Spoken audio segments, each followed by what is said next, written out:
అమ్మ మీరు లిస్టు చదవలేదు. ఒక పూజ చేసినప్పుడు అంతా మంచి జరుగుతుంది, అందరం బాగున్నాం, ఈ రెండే చాలమ్మా అని చెప్పాడు. ఇంకా రెండిటిల్లోనే అన్నీ వచ్చేసింది కదా.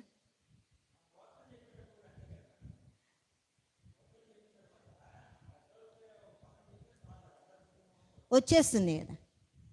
అంటే ఇప్పుడు పక్కింటోళ్ళు ఉంటేనే ఇది కాని స్థితి నుంచి ఇప్పుడు అందరు మంచి అందరు ఇది కోరుకున్నంత స్థితికి మనం రాగలిగాము అంటే నిజంగా మనకి ఆ భగవంతుడు కల్పించిన అవకాశమే కదండి ఈ మార్గం.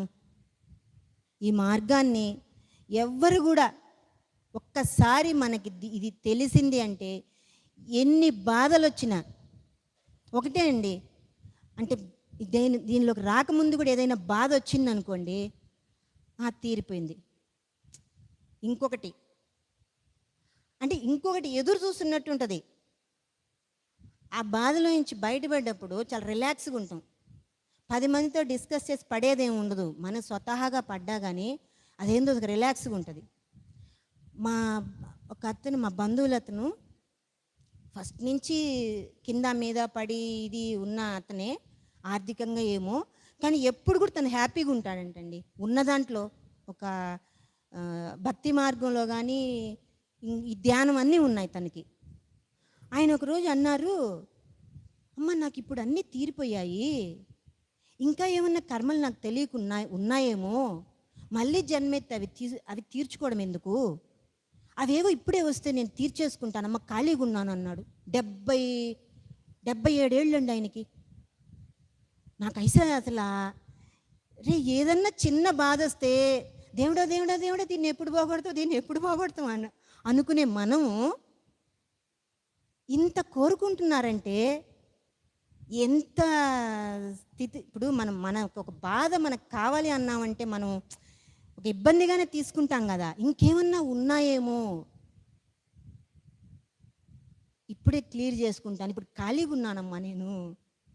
నిజంగా అండి మనం కూడా అంతే.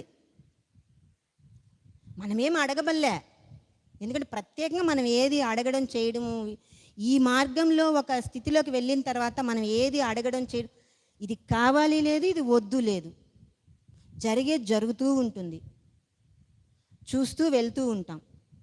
మనం చేసుకుంటూ వెళ్తాం.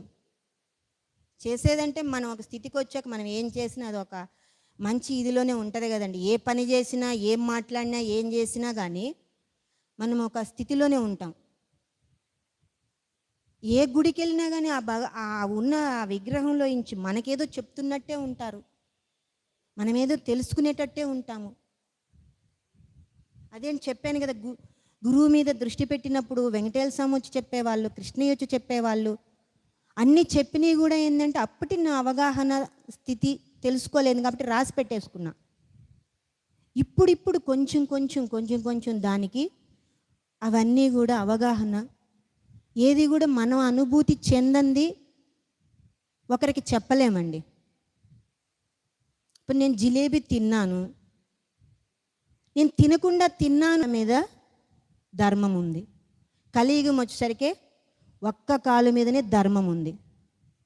అంటే పూర్తిగా జగస్థితిలో, మాయా స్థితిలో, భ్రమలో ఉండిపోయాం. ఇలాంటి సమయంలో మన అదృష్టం కొద్దీ మనకి ధ్యానము, ఆత్మజ్ఞానం అని ఇలాంటివి మనకి అందినప్పుడు వాటిని ఎట్టి పరిస్థితుల్లో వదలకుండా, వీటి తర్వాత ఇంకా సత్యయుగము, సత్యం ఏదైతే ఉందో దానిని అందరూ కూడా తెలుసుకుని, ఉన్నది ఒక్కటే సత్యం, సత్యం మారదు. దానిని అందరూ తెలుసుకొని కూడా దాంట్లో కలిసిపోవడం అంతే. ఇంక ఉన్నది ఒక్కటి అన్నప్పుడు అందరూ, ఇప్పుడు ఉన్న వాళ్ళందరం మనం ఒక్కటి అనుకున్నప్పుడు దాంట్లో కలిసిపోయింది అంటే ఒక్కటే ఉండేది. సరే ఆగుద్దే, మళ్ళీ పుట్టుక, మళ్ళీ స్టార్ట్ అవుతుంది. మన ఆలోచన అయినా అంతే అండి. ఆలోచన చేస్తాం, దాన్ని స్థితి చేసుకుంటాం, లయం చేస్తాం. ఒక పని చేయాలి, ఆ పని చేస్తాం, జ్ఞానం ఉండాలి.